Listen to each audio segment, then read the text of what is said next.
कहवा से आवेली कालिया माई, कहवा से दुर्गा माई हो।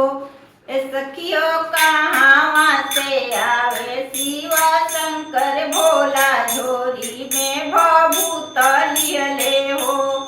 ए सखियो कहवा से आवे शिवा शंकर भोला, झोरी में भभूत लिहले हो।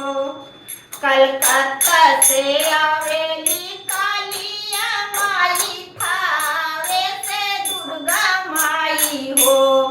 कलकत्ता से आवेली कालिया माई, माई हर से दुर्गा माई हो। ए सखियो पर्वत से अइले भोलेनाथ, त झोरी में भभूत लिहले हो। सखियो पर्वत से अइले भोलेनाथ, त झोरी में भभूत लिहले हो।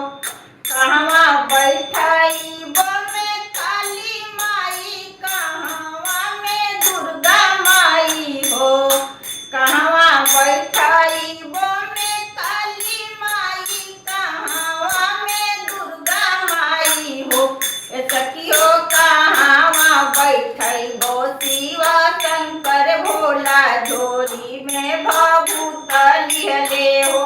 ए सखियो कहवा बैठई बो शिवा शंकर भोला, झोरी में भभूत लिहले हो।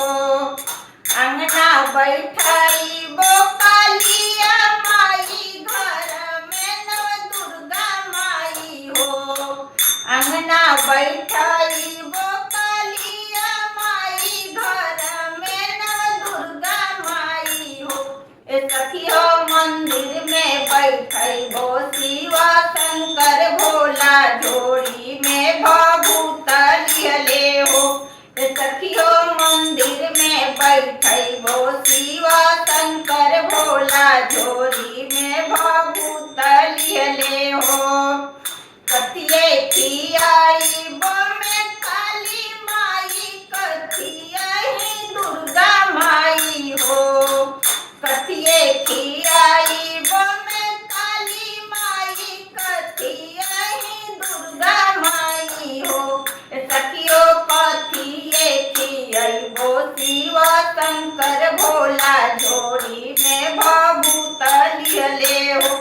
सखियो कथिये खियाई बो शिवा शंकर भोला, झोरी में भभूत लिहले हो। पुड़िया खियाई बमे काली माई, लड्डुआ त दुर्गा माई हो। ए सखियो भंगिया धतुरवा शिवा शंकर भोला, झोरी में भभूत लिहले हो। ए सखियो भंगिया धतुरवा शिवा शंकर भोला, झोरी में भभूत लिहले हो।